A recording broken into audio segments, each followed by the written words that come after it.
Hai guys, ada yang minta saya bikin reaksi atas video Geography Now Indonesia, dan ini dia.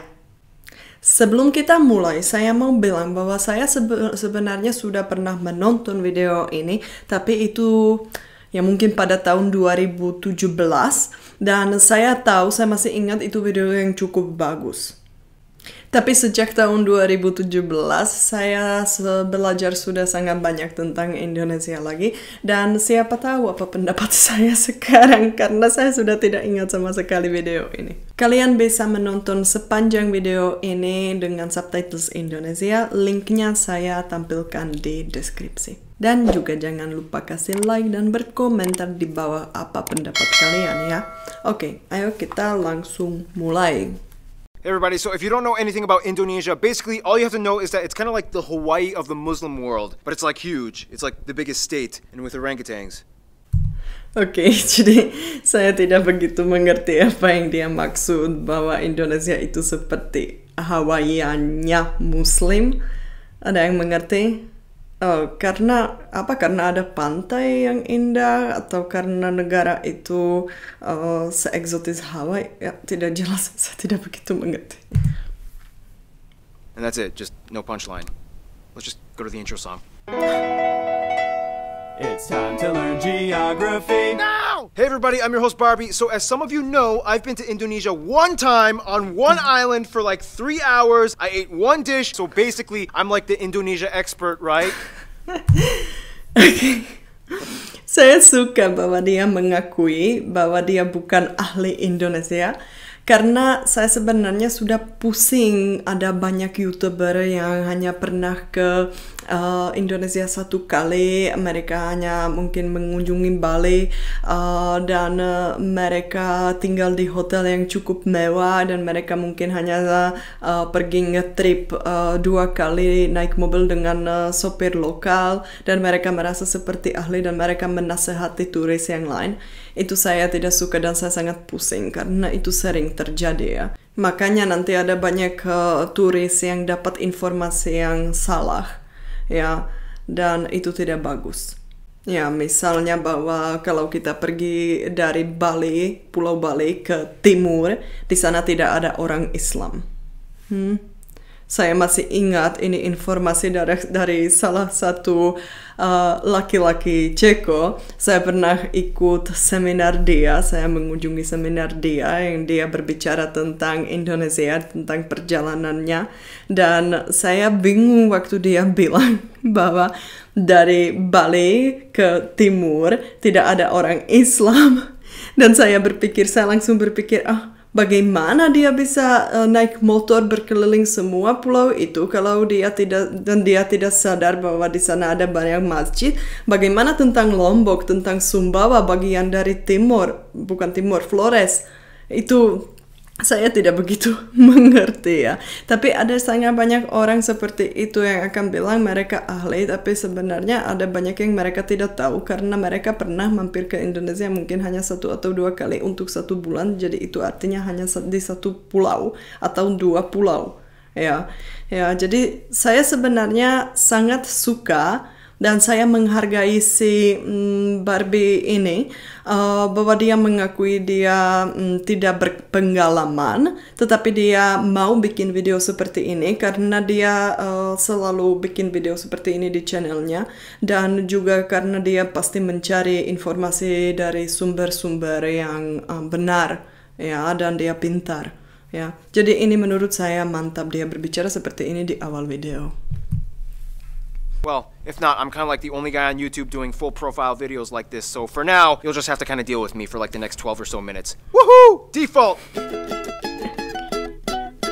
Alright, so again, if you don't know anything about Indonesia, it's basically like if the Middle East and South Asia had an incredibly colorful, loud, somewhat explosive set of babies. Like thousands of them. Okay, that doesn't really help. First of all, Indonesia is the world's largest archipelago nation located right where the Indian Ocean meets the Pacific Ocean on the incredibly clustered set of islands making 6 countries known commonly as Nusantara or the Malay Archipelago.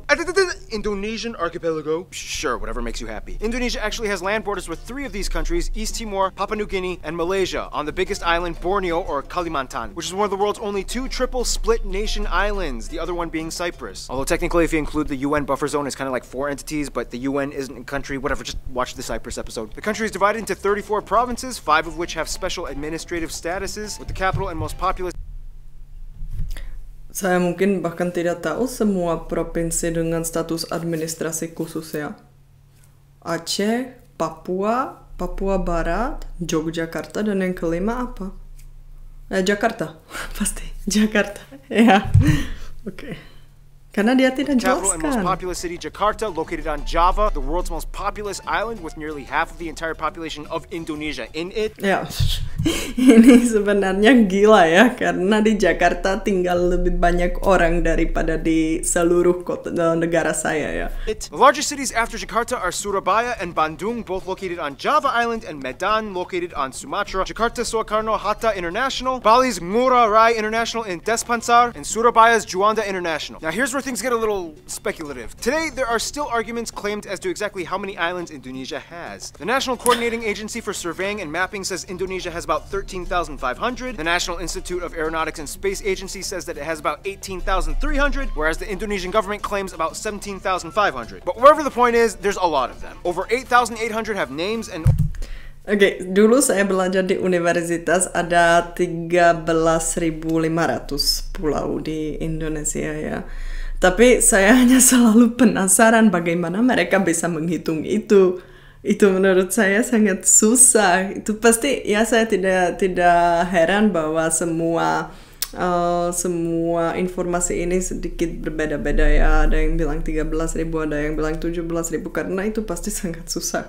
Apalagi kebanyakan pulau itu sangat kecil. Over 900 of them are permanently inhabited. You would think they are the country with the most islands, but surprisingly Finland and Canada beat them. But a lot of their islands are kind of like boop-a-doop, little islands in the lakes. So does it really count? I guess. Now, tapi juga di Indonesia itu banyak pulau yang terhitung itu pulau-pulau yang sangat kecil dan saya sebenarnya bingung juga karena saya berpikir apakah pulau-pulau seperti itu harus terhitung karena saya misalnya pernah ke satu pulau atau gili atau apa namanya yang sangat kecil itu mungkin hanya sebesar ruang tamu di rumah saya. Dan itu pasti terhitung juga. Cuma kalau airnya naik, itu hampir hilang. Dan itu mungkin hanya sebesar kamar mandi di rumah saya. Bukan ruang tamu lagi ya.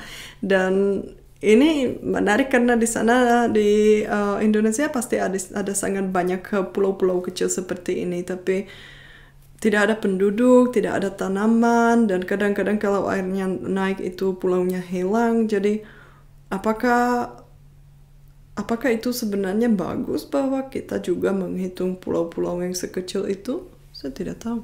let's talk about the 5 special administrative provinces. They are Aceh, Yogyakarta, West Papua and Papua, and the capital Jakarta. Now, no surprise, the capital Jakarta acts as its own political entity. Lots of countries do that. But what about the others? First, Aceh. Aceh is kind of like the black sheep of Indonesia. It's the only province in which Sharia law is fully implemented. Also, they kind of have like a ton of oil, so yeah, they've kind of asserted a very independent ideology that sets them apart as autonomous from the rest of Indonesia. Then you have Saya pernah belajar banyak tentang Aceh waktu saya kuliah di Praha dan sekarang di Olomouc. Kami belajar banyak tentang itu. Dan ya sayangnya saya belum pernah ke sana, tapi saya sangat mau, cuma belum ada kesempatan sampai sekarang. Tapi setahu saya banyak orang dari Eropa atau ya pokoknya turis asing sedikit khawatir pergi ke Aceh karena mereka tidak tahu apa yang mereka bisa mengharapkan dari provinsi itu. Mereka sedikit khawatir karena mungkin mereka sedikit takut dengan agama Islam. Bukan takut dengan agama Islam, tapi takut dengan kata syariah. Karena banyak orang di Eropa bahkan tidak mengerti apa artinya syariah. Dan mereka hanya dengar kata itu dan mereka langsung mulai takut. Tapi saya tahu banyak pantai di Aceh sangat indah, budaya di sana menarik, dan alamnya indah sekali, dan saya berharap ada lebih banyak turis yang mau datang ke sana. Tapi saya juga dari sisi lain saya mengerti bahwa mungkin mereka agak khawatir karena mereka tidak tahu di sana itu seperti apa ya. Have Yogyakarta, which is the only region that is still governed by a pre-colonial monarchy, the Sultan of Yogyakarta, who acts as a hereditary governor. Otherwise, we get the two Papuas, which collectively used to be the province called Irian Jaya, but then in 2003 they got split into two. Basically, this is the place that has the least in common with the rest of Indonesia. It has a culture and background closer to their cousins across the border in Papua New Guinea. So then why is this part of Indonesia? Well, long story short, Indonesia was basically like, well, now that we have our full sovereignty, we get everything that the Dutch colonized. But the people of Papua were not too happy, so then Indonesia was like, all right, we'll give you a vote to stay or leave. However, we would strongly implore you to make the right decision. So they voted to stay in. A lot of people complained. There's still some current opposition, and to this day, the area has a relatively high level of autonomy, and the government kind of just leaves them alone, except for when it comes to mining for resources. Oh, and the South Maluku area also kind of has like. Saya tidak mau membahas topik ini karena menurut saya topik ini sangat susah, dan bahkan saya tidak punya cukup banyak informasi tentang ini ya, jadi saya tidak mau membahas itu. Tapi bagus dia sedikit berbicara tentang ini juga, karena itu juga bagian dari ya politik dan semuanya tentang negara ini. Jadi bagus dia sebutkan masalah Papua, tapi juga bagus bahwa dia tidak berbicara tentang itu terlalu lama, karena dia juga pasti tidak begitu tahu, tidak begitu mengerti persoalan itu. Seperti saya juga. Spots of interest in Indonesia might include the National Monument and Museum, Royal Keraton Yogyakarta Palace, Ratu Boko, the Magelang and chicken-shaped churches. Saya sangat senang saya pernah ke tempat ini, yang gereja ayam, sebelum itu jadi terkenal. Saya sangat-sangat senang itu, mungkin pada tahun 2016 atau berapa. Dan saya sangat senang karena sekarang itu pasti sudah jadi tempat wisata, pasti ramai. Waktu saya datang ke sana saya sendiri. Dan tempatnya sangat susah dicari. Borobudur, disputed to be the largest Buddhist temple in the world, Maimun Palace, the Taman Sari Underground Mosque, the Equator Monument, the Pura Ulun Danu Bratan Lake Temples. Yeah, try to say that 5 times fast. Pura Ulun Danu Batan Lake. The Millennium Bridge, Pura Ulun Danu Bratan, the Hellmouth or Elephant Cave, the 7-story pagoda of Cebu, the smoked mummy villages of Aikim and Jiwika in Papua. Or if you're lazy, you can just go to the Taman Mini Indonesia Indah Park, which kind of has like a bunch of replicas of all the famed sites in Indonesia. Oh, and keep in mind, there's Dutch colonial style buildings all over. Oke, saya merasa sangat bangga bahwa saya sudah pernah ke hampir semua tempat yang dia tadi sebutkan. Saya tinggal saja saya ke istana, Istana Maimun dan Millennium Bridge dan Mume yang ada di Papua itu. Tapi tempat-tempat yang lain saya sudah pernah kunjungi. Bangga sekali saya. Many ancient temples and pagodas to list, but no matter how many buildings and landmarks are built, they will never compare to what Mother Nature has done. Which brings us to Indonesia's land is like that one ex we all had back in our 20s that we trusted a stupid friend to hook us up with. Super attractive, but almost killed you a few Ini times. sangat benar. Ibu saya selalu bilang bahwa saya tidak bisa memilih negara yang lebih berbahaya, yang alamnya lebih berbahaya. Ibu saya selalu khawatir kalau ada gempa bumi atau ada itu gunung yang meletus, dan ya dia juga khawatir, dia selalu khawatir dengan tsunami. Walaupun saya mungkin sedang di perjalanan dan saya ada di Dieng mungkin, jadi di atas gunung, dia pasti akan juga selalu khawatir kalau ada tsunami atau apa ya, itu ya, tapi itu namanya ibu. Tapi benar dia ya. Indonesia lies on what is labeled as the prehistoric continental shelf known as Sundaland, which during the Ice Age times pretty much connected all of the islands together before the Wallace Line until the ice melted and filled in the gaps. Now this is where things get incredibly messed up. Not only is Indonesia right in the worst part of the Ring of Fire, but the country is basically smashed between 3 converging major continental plates: the Eurasian, the Pacific, and the Australian plates, with dozens of minor plates and rifts like the Sunda, Timor, Banda, Molucca, and so on. This in return gives Indonesia over 400 volcanoes, disputably more than any in the world, with over 150 active ones, making it the most volcanically active country in the world as well. This means on a daily basis, Indonesia experiences on average about 4 earthquakes a day, ranging anywhere between the small, timid 3 to a noticeable 6 on the Richter scale. And you never know where or when they will happen. Impressive. Nonetheless, volcanoes can be a good thing, especially when concentrated close to the equator, as the warmer, humid climate allows moisture and minerals to coalesce, creating some of the most fertile land on the planet. This is why places like Hawaii and Iceland are so radically different despite both being volcanic islands. In the end, Indonesia got blessed with a flourishing abundance of flora and fauna, the second highest concentration in the world after Brazil, many of which being endemic species like the Rafflesia arnoldi and the Titan arum, the largest flowers in the world, which each smell like Saya rotting belum corpses. pernah melihat And over itu. 180, they also have the highest concentration of mammals out of anywhere in the world. Nonetheless, the national animal is actually a reptile, the largest in the world at 3 meters long, the famous Komodo dragon, which you can find a bunch of on Komodo Island, which is where they get their name from, and they can kill people. Just Ya, tapi sayangnya menurut saya pariwisata membuat Komodo binatang yang paling malas. Saya pernah ke Komodo 2 kali dan setiap kali Komodo itu hanya berbaring di dekat pintu masuk dan mereka hanya menunggu mereka dapat makanan, mereka malas. Ya, yang pertama kali waktu saya datang ke sana kami juga ketemu satu Komodo di jalan ya. Jadi lebih jauh dari pintu masuk. Tapi yang kedua kali saya datang ke sana kami tidak menemukan satu pun. Dan itu yang pertama itu saya di Rinca, yang kedua itu saya ada di Komodo, Pulau Komodo. Ya, jadi saya tidak tahu apa bedanya, mungkin Rinca lebih bagus, saya tidak tahu. Tapi di Rinca saya sebenarnya lebih beruntung karena kami ketemu satu. Tapi menurut saya itu karena itu jadi tempat wisata yang mungkin mereka menjadi lebih malas dan ya mungkin mereka berbahaya tapi tidak sebahaya orang barat kadang-kadang berpikir. The largest mountain, Puncak Jaya, is located in the east in Papua. The longest river, the Kapuas, flows on Kalimantan, or Borneo Island, starting in the east, emptying into the South China Sea. The largest lake, as well as the largest volcanic lake in the world, Lake Toba, can be found on Sumatra. This is also the site of the largest speculated volcanic explosive eruption on Earth that essentially created a worldwide volcanic winter. The eruption was so big that you can literally observe ashes from the explosion that went as far as Malawi in East Africa. Remember guys, Mother Nature is beautiful, but if she wants, she can kill you. Bukan hanya kalau di Toba tapi juga Gunung Tambora di Sumbawa itu juga orang di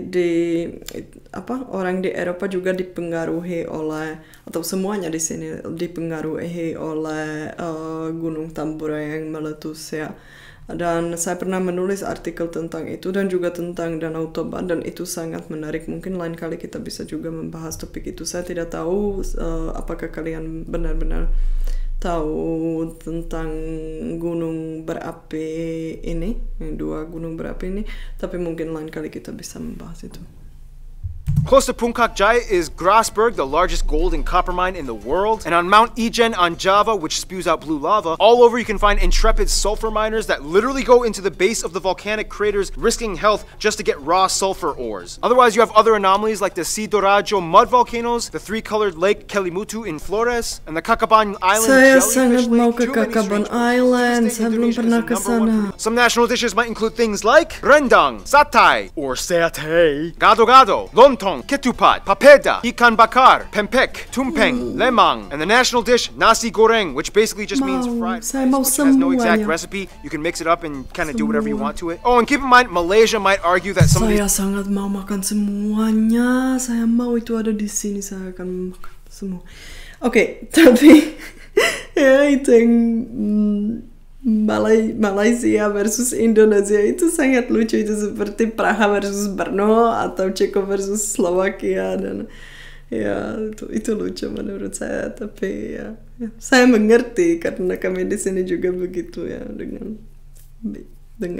kota lain atau juga dengan negara lain. However, Bahasa Indonesia is actually kind of like a lingua franca to many of the people, as Indonesia is the world's largest trilingual country. In addition to Bahasa Indonesia, most people speak their own mother tongue as well as English. Yep, English! They caught on quick when they realized it was the money language. Dia bilang kebanyakan orang bisa pakai bahasa Indonesia, bahasa daerah dan bahasa Inggris. Tapi saya tidak tahu, menurut saya bukan semua orang Indonesia bisa pakai bahasa Inggris. Di sini dia mungkin sedikit salah menurut saya.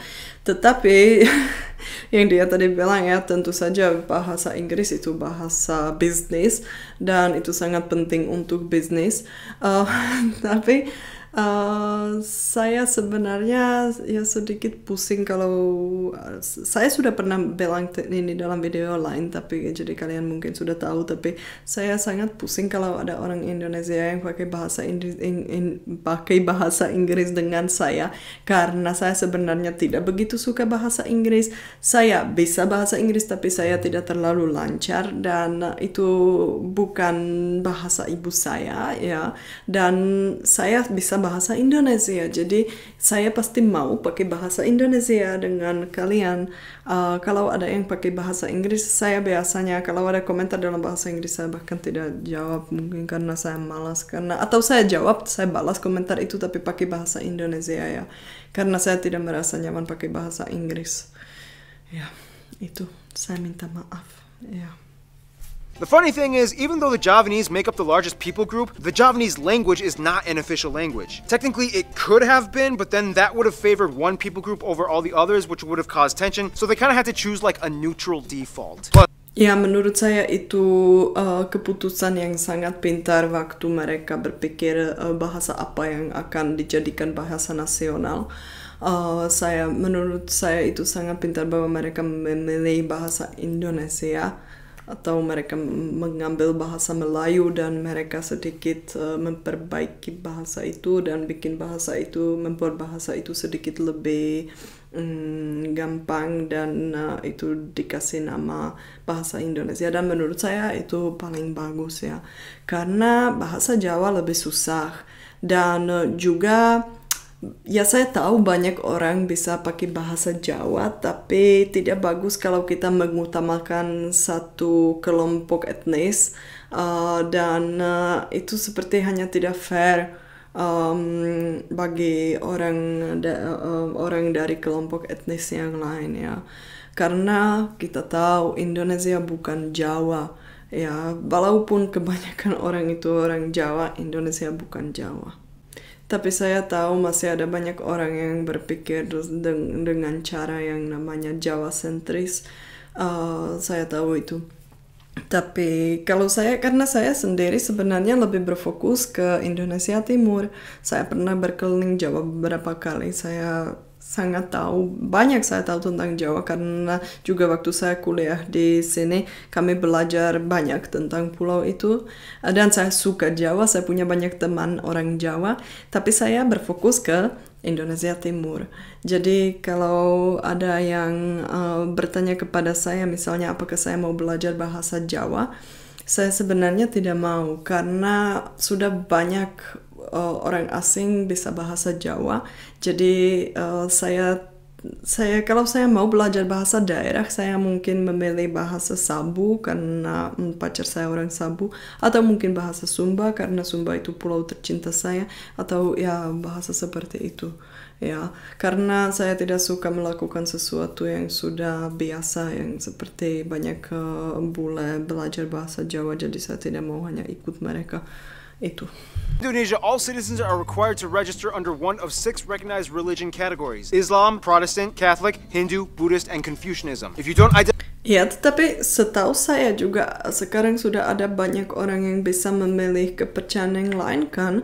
Misalnya saya pernah melihat ada ini di KTP orang ada orang yang asli Baduy luar dan di KTP-nya itu ditulis kepercayaan atau agama itu Sunda Wiwitan, SWT, dan saya pikir itu mungkin ada pengecualian bagi beberapa kelompok di Indonesia, saya tidak tahu, tapi kalau ada yang tahu tolong menjelaskan itu di bawah komentar ya, saya pasti sangat tertarik dengan ini karena saya tahu peraturan seperti harus memilih dari 6 agama itu, tapi saya hanya sedikit bingung kenapa saya pernah lihat ada tulisan Sunda Wiwitan di KTP orang tersebut. Prior to Islam entering around the 13th century, Indonesia was actually primarily Hindu and Buddhist. It's disputed on how exactly Indonesia became prevalently Muslim. Some people will say that it's because of the Arab traders that came by in the early first millennium. Others will say that maybe it had to do with the Malacca Sultanate conquest that fought against the Hindu and Buddhist kingdoms. And the truth is, both might be right. Inevitably, Bali became like the last sort of haven for whatever Hindus were left. The eastern Nusa Tenggara region and the Papuas remained predominantly Christian as the Dutch and Portuguese shared the gospel.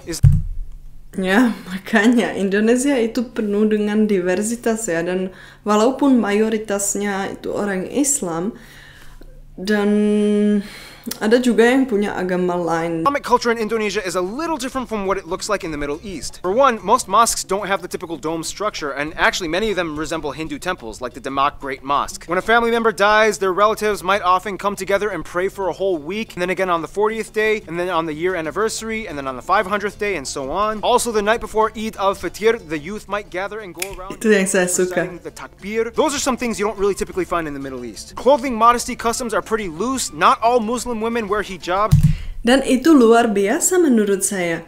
Jangan mau menjadi negara Arab karena Indonesia itu sangat unik. Islam di Indonesia sangat unik, dan kalian harus bangga atas apa yang kalian punya di sana ya. However, the ones that do might also complement it with Western clothing, like branded t-shirts with skin-tight sleeves and jeans. When I was in Indonesia, I saw a hijab-wearing woman with short sleeves and capri pants exposing her calves. I was like, can they do that? Ya, saya juga pernah begitu dan saya bertanya seperti itu. Tetapi menurut saya setiap orang bertanggung jawab atas diri sendiri ya. Setiap orang kalau dia dewasa dia punya otak, dia seperti ya, semua orang punya otak, dan kalau dia dewasa dia bertanggung jawab atas diri sendiri, dan dia tahu apa yang sebenarnya paling baik, dia tahu apa yang dia seharusnya lakukan, dia tahu apakah dia berdosa atau tidak. Dia bisa berpikir tentang semuanya, tapi hanya dia yang bisa ambil keputusan tentang dirinya. Ya, hanya dia yang bisa ambil keputusan tentang pakaian apa dia mau pakai, apakah dia mau sholat atau tidak, atau kalau mungkin apakah dia boleh mau makan ini atau tidak. Semua orang ada keputusan sendiri, jadi terserah mereka. Ya, kita hanya bisa mungkin menasehati dia, tapi kita tidak boleh hanya datang dan bilang seperti, hey, kamu melakukan semuanya seperti kamu bukan orang Islam yang baik, karena kita sebenarnya tidak melihat apa yang ada di otaknya. Kita tidak bisa membaca pikiran dia, dan kadang-kadang ada orang yang sangat agamais walaupun dia tidak terlihat seperti itu karena mungkin dia tidak pakai hijab atau apa, tapi dia sangat agamais. Tapi sedangkan ada juga orang yang mungkin terlihat bahwa dia mungkin dia terlihat dia sangat agamais, tapi dia ternyata mungkin tidak pernah sholat. Saya punya teman seperti itu. Dia pakai hijab, tapi dia sebenarnya tidak pernah sholat. Jarang, ya. Dan dia pakai hijab karena keluarganya. Ya, dan itu hanya contoh. Jadi ya, saya hanya mau bilang bahwa saya sangat suka agama Islam di Indonesia, benar, karena itu dicampur dengan tradisi lokal, itu dicampur dengan agama-agama yang ada di sana sebelum agama Islam datang, dan itu sangat unik dan luar biasa, dan kalian harus bangga dengan itu. Itu sangat bagus menurut saya ya. Now, in terms of culture, again, it depends on where you are, and many indigenous peoples still follow ancient traditions. Everything from the Minangkabau candle dance to the gamelan players of Yogyakarta, Wayang Javanese shadow puppetry, Balinese festivals, Sumatran pencak silat martial art tournaments, Kenya motif paintings of the Kalimantan tribes, the deadly Pasola game played by Sumba peoples. Oh, Pasola. Saya sebenarnya tidak berpikir itu mematikan ya pada zaman ini, tapi ya itu pasti acara yang sangat unik. Karabeng cow racing on Madura Island. Tapi ini sebenarnya bukan hanya di Madura, walaupun yang di Madura itu paling terkenal ya.